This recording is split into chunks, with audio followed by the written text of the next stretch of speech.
네, 우리나라 축구대표팀 벼랑 끝에서 살아났습니다. 우즈벡과의 최종 예선 마지막 경기에서 비겼습니다. 힘겹게 9회 연속 월드컵 진출에는 성공했습니다. 네, 김대기 축구 해설가와 함께 경기 한번 분석해보고 또 최종 예선을 통해 드러난 대표팀의 문제점도 짚어보겠습니다. 안녕하세요. 네, 안녕하세요. 예. 야, 축구에서 한 골 넣기가 그렇게 힘든 겁니까? 그러게 말입니다. 이번 최종 예선전 10경기 우리 대표팀이 경기당 득점이 1.1이었어요. 네. 근데 또 실점은 한 골이었거든요. 그만큼 아마 축구팬 국민들께서 가슴 조이면서 최종 예선전을 봤다. 근데 이번 신태용 감독도 뭔가 좀 보여줄 줄 알았는데 골을 못 넣었어요. 예. 근데 다행히 올라가긴 올라갔습니다. 네. 예. 골문이 참 안 열리더라고요. 그 최종 예선 내내 답답한 부분이 참 많았거든요. 근데 우즈벡과의 경기에서 좀 달라진 점 있었을까요?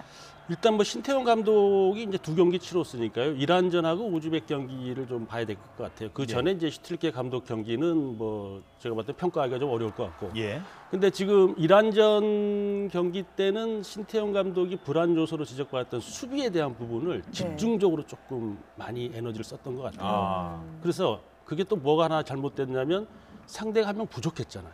이란전에서. 예. 퇴장당하는 바람에. 예. 그래서 우리가 좀 이겨서 거기서 결정을 줘야 됐는데 우즈벡까지 밀려갔잖아요. 근데 어제 새벽에 아마 지켜보신 분들 전반전까지만 보셨다면 예. 아마 열이 났을 거예요. 예, 저도 어제 전반까지만 보고 그냥 잤습니다. 예. 근데 다행스럽게 후반전에는 그나마라도 우리 그 대한민국의 축구 색깔을 조금 냈던 후반전 경기 내용이 아니었겠나 뭐 이렇게 평가할 수 있을 것 같습니다. 그러니까 후반 들어서 이제 하이라이트 장면을 보니까 그래도 뭐 염기훈 선수가 투입이 되고 이동국 선수가 투입이 되면서 그러니까 일단 침투 패스가 좀 많아졌다는 그런 느낌을 좀 받았어요.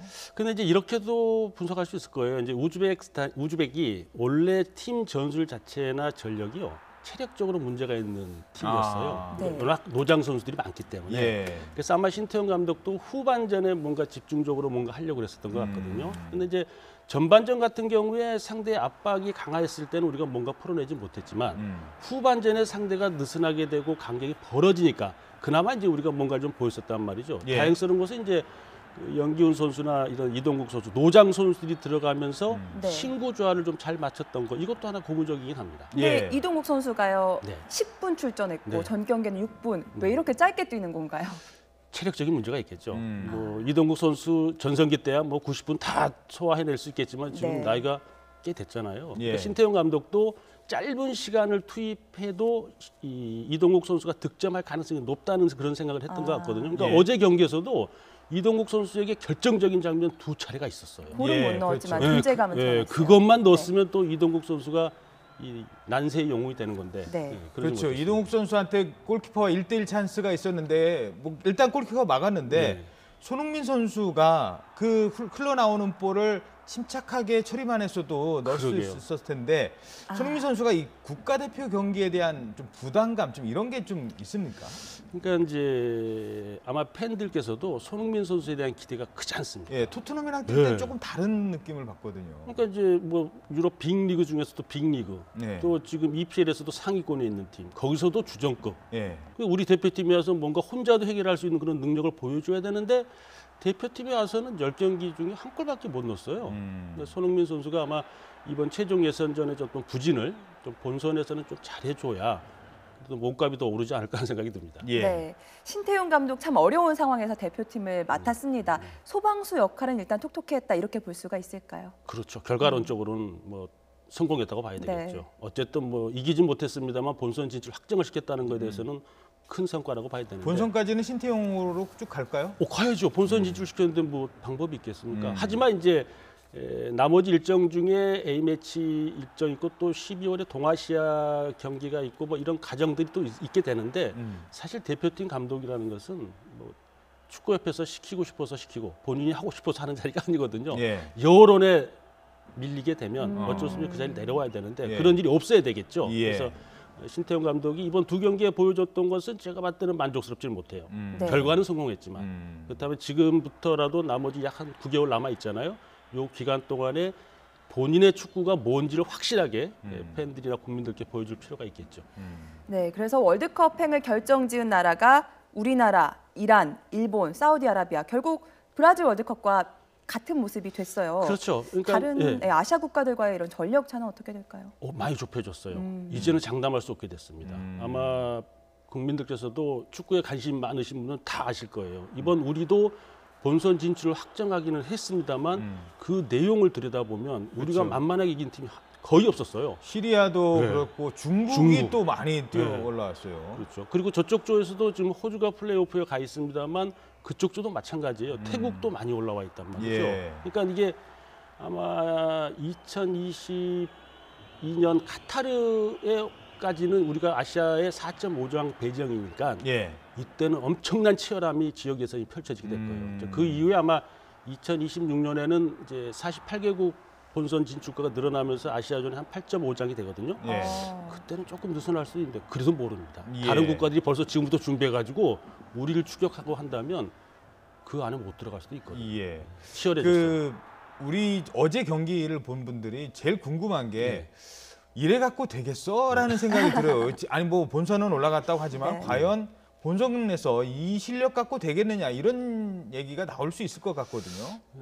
그 말씀을 좀 안 했으면 좋았을까 해서 생각했는데 근데 모두 국민들이 그런 생각이실 거예요. 네. 저도 말씀드리기가 좀 조심스러운 게 그래도 본선 진출했으니까 우리 선수들에게 자신감을 좀 줘야 되지 않나. 지금 많이 위축돼 있어요 선수들이. 아하, 그렇죠. 예, 근데 분명한 것은 짚고 넘어가야죠. 저도 사실은 너무나 기뻤습니다만 새벽에 가만히 생각해 보니까 이게 조별 예선에 가서 어떻게 될까 본선. 오히려 국민들에게도 실망 주는 건 아닐까. 뭐 이런 우려도 생겼단 말이죠. 그러니까 사실 이런 문제가 비단 뭐 이제 누구 하나의 걱정은 아닐 거예요. 이번 최종 예선전을 보면서 뭐 축구를 관계하신 모든 분들이 이런 생각을 하셨을 텐데 축구협회 또 우리 신태용 감독 선수들 상당히 준비를 잘 해야 되겠죠. 그러니까 러시아 월드컵까지 이제 한 1년도 채 남지가 않았는데 그렇다면 우리 대표팀 뭘 좀 보강해야 될까? 아니면 좀 필요한 선수가 또 있지 않을까? 이런 부분도 한번 짚어볼까요? 그렇죠. 그러니까 지금 슈틸케 감독이 우리 대표팀을 맡아서 한 2년 9개월 정도 지휘했거든요. 예. 근데 제가 보는 판단은 이거였어요. 우리 대한민국의 축구 색깔이 없어졌던 거죠. 그러니까 슈틸리케 감독이 이제 뭐 사임하고 간 감독에 대해서 평가하기는 좀 그렇습니다만 예. 어쨌든 제가 봤을 때는 2년 9개월 동안에 우리 대표팀의 경기력이 서서히 내려앉아 버렸어요. 그리고 돌이켜 보니까 우리 대표팀의 경기력이 많이 떨어져 있었던 거죠. 예. 그래서 이제 신태용 감독이 맡아서 이제 얼마만큼 끌어올릴지는 모르겠습니다만 끌어올려야 되겠죠. 예. 근데 또 하나는요. 이걸 감독에게만 맡겨둬서는 안 되는 것이 축구협회에서도 좀 과감하게 투자를 해야 됩니다. 뭐냐면 코칭 스텝에 대한 보강들을 해줘서 조금 더 정밀하고 과학적으로 대표팀이 관리될 수 있게끔 돈 좀 써야 돼요 이제. 그래야 될 것 같습니다. 알겠습니다. 마지막으로 한 가지만 더 질문드리죠. 우리 축구 대표팀이 이제 계속 이 멤버로 월드컵 본선에서 뛸지 아니면 뭐 이동국 선수의 나이로 보나 아니면 염기훈 선수도 그렇고 어제는 잘했습니다만 앞으로 또 체력적인 문제도 있고요. 그래서 뭐 이승우라든가 백승호 뭐 잘한다면서요. 지금 네, 바르셀로나 네. 뉴스에서 지금 다른 팀에서 또 네. 뭐 많이 팔려서 네. 이 팔린다는 게 프로 축구 선수니까요. 네, 그렇죠. 뭐 베로나인가 어디까지 네, 가서 네, 지금 뛰고 네. 있지 않습니까? 그런 어떤 새로운 신진들의 어떤 수혈 이런 건 어떻게 보십니까? 가능성이 열려 있다고 봐야죠. 지금 9개월 남아 있습니다만 이번에 노장 선수들 박수를 보내주고 싶어요. 노장의 투혼이었죠. 왜냐하면 팀 분위기가 안 좋았을 때 선배격인 이 노장 선수들이 어떻게 분위기를 이 추스리냐 대단히 중요한데 예. 잘했다고 보여져요. 근데 9개월 지난 시점에서 이동국 선수, 염기훈, 이근호 이 선수들을 신태용 감독이 계속 가져갈 수 있을까? 그거는 캐션 마크란 말이죠. 예. 그 반면에 9개월 후쯤 되어지면은 이승우 선수나 백승호 선수는 상당히 빠른 속도로 대표팀 이 수준에 접근해 올 거예요. 예. 그러니까 이런 것도 신태용 감독은 좀 신중하게 검토해봐야 되겠습니다. 알겠습니다. 네, 제가 마침 오늘 빨간색 옷을 입고 왔는데요. 예. 붉은 악마 색깔이잖아요. 그래, 박수 한번 치세요. 대한민국 한번 네. 외치는 날이 또 1년 정도 됐습니다. 남았는데 예, 예. 네, 월드컵에서 꼭 좋은 모습 보여주기를 기대하겠습니다. 김대길 축구 해설가와 함께 왔습니다. 고맙습니다. 네, 감사합니다.